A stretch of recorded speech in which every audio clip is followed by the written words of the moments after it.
This instructional video will provide the step-by-step process for installing the roof on our 6x8 walk-in run. In your box, you will receive all the parts and hardware you need.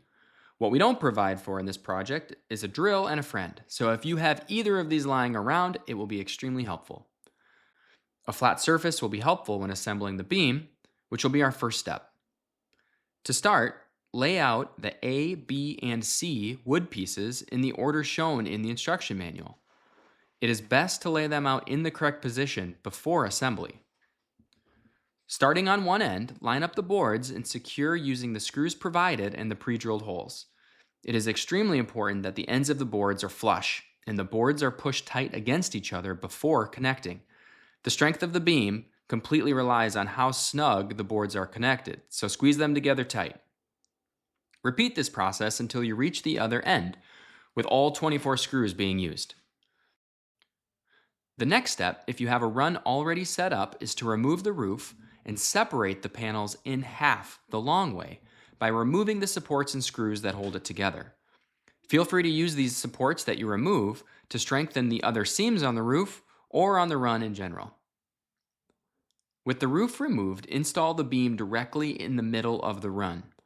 This is where a friend is helpful. Attach the beam with one elbow bracket on each end before continuing to ensure it does not fall.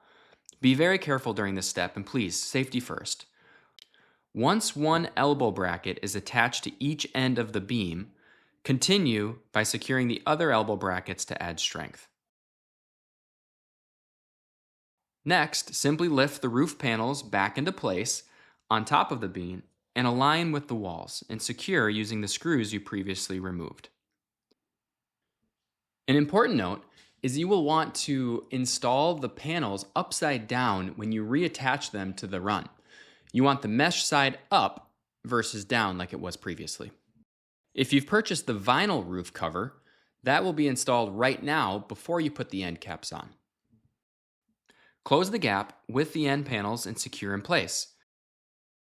If your run is on uneven ground or the run isn't completely square, these panels may not line up just perfectly. And that's okay. Just make sure the caps are attached, the gaps are closed.